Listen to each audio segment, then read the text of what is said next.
各位观众朋友大家好，我是 Lisa， 欢迎来到 Lisa 的俗语教室。咱今仔日要来介绍的俗语是这句：上大房就眠床，无洗骹困中。什么是大房呢？大房就是古早时的迄种眠床，因下骹拢会放一块会当互你搭起哩，才就眠床的一块房啊。有的是细只椅啊，有的是细厨啊，这会当互你跪骹用。有诶会起来做下厨啊使用。好啊，这句上大房就眠床，无洗骹困中是啥物意思咧？这就是咧讲一个人愈来愈过分、软土深骨的意思。恁看哦，一个人伊甲这个大房咧搭起嚟了后，伊个爬起你的眠床顶悬，伊爬起你眠床就准拄煞，伊个无洗骹啦。咱一般要困的时阵，是毋是拢会去洗骹，甲身躯洗互清气？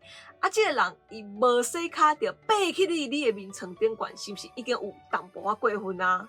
好啦，伊无洗骹就准拄煞，伊个甲我困伫中，啊无我是要困伫地啊，是毋是真过分？头前我拢软起来啊，最后伊竟然规个眠床拢甲我占去。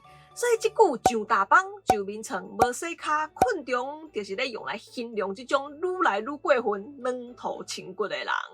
Lisa， 你敢会当借我20块？好啊，来，安尼你敢会当搁借我50块？哦，好，其实50块嘛无啥够，你敢会当借我100块？好啦 ，Lisa 1000块敢会使？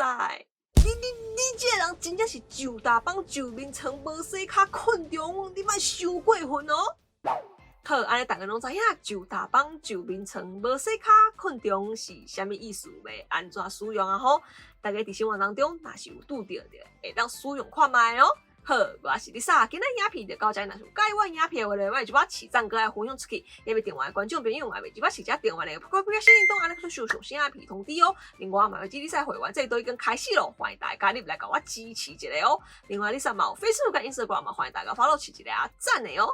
好，安尼后一个节目再会。